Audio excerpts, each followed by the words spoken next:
Right. He died of a gunshot wound in the brain, of a bullet right through the head. John Kennedy was obviously shot from the front. Everybody knows it. Virtually everybody in Dealey Plaza rushed to the Grassy Knoll, where they heard the sounds. It came from a fence between the book depository and the railroad track. From behind the overpass over there, triple overpass. Right over about 20 or 30 feet from the other end of that little picket fence. And it sounded like it came from the left and in front of us, towards the wooden fence. And there was a puff of smoke that came underneath the trees. We all four seen about the same thing as the shot. The smoke came from behind the hedge.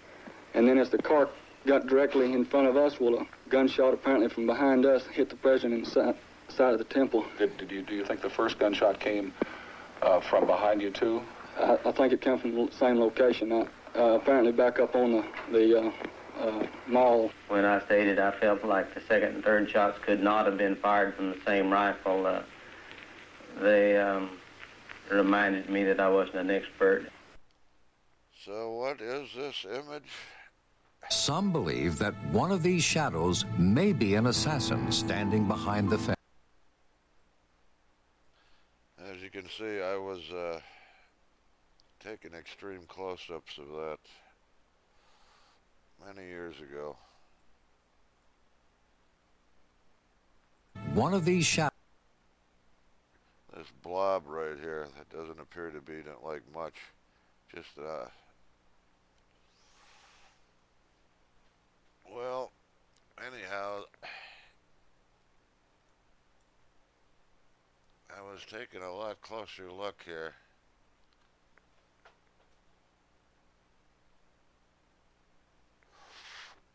Let's see if you see what I saw.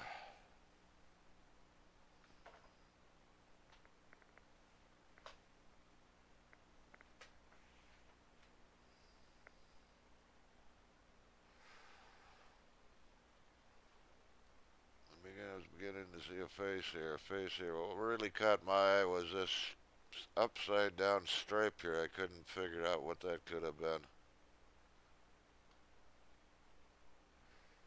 So I was looking a little closer.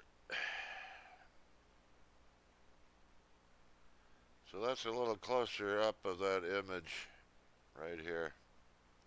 As you can see, this is on the, this is picked up on television as they zoomed in on the Mormon photo. This was in a book, double page enlargement.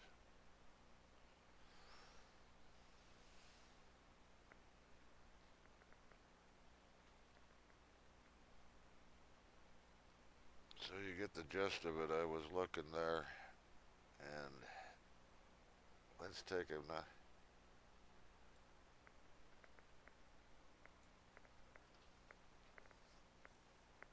Here's some of the images I've extracted from that.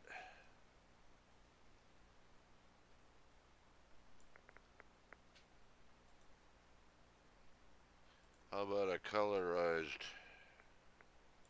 version?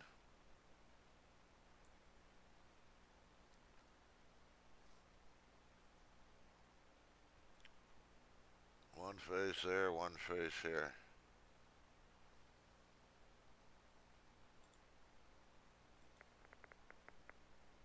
How about a little larger view? And by the way, well, I gotta do it this way. I got all kinds of images here. Yes, there it is. Here's an independent close-up somebody did. I don't even know who it was, but this was a digitally enhanced version of the Mormon photo. They never even noticed this. I made a enlargement and I put it up here in the front. They were looking back here, back along here. And that may not, I know it's hard to see. I didn't see it for several minutes. And once I started putting the pieces together, once the brain starts putting the pieces together, like I say, all I was looking at was this upside down V.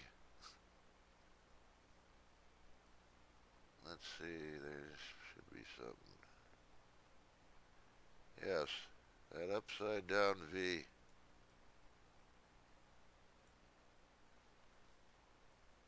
And then I noticed there were a few others. There was this, what appears to be a circle here,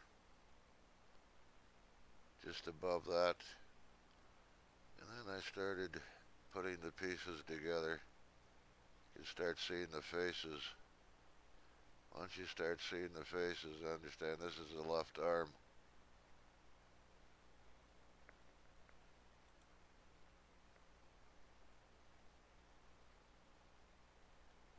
That's the History Channel, that's the close-up.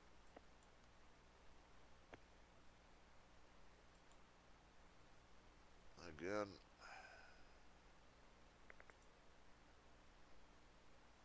I'm losing my...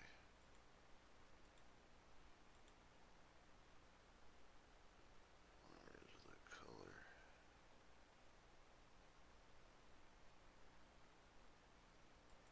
There's the colorized.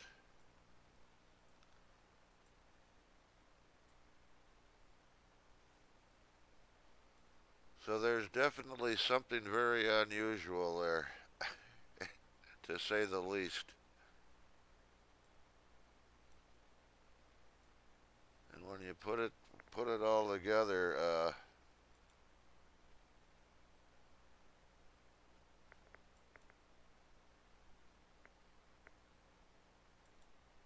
can find that one again.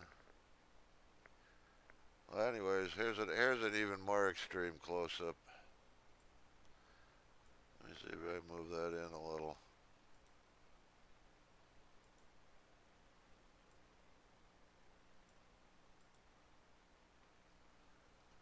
Now, this is very curious that at that distance, I mean, it's picking up this, and it does look like some writing much similar to this. That's a very long distance.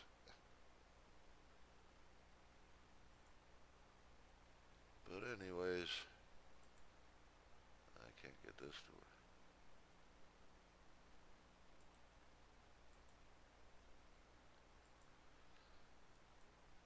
So anyhow, it's very curious that, if I can find that one.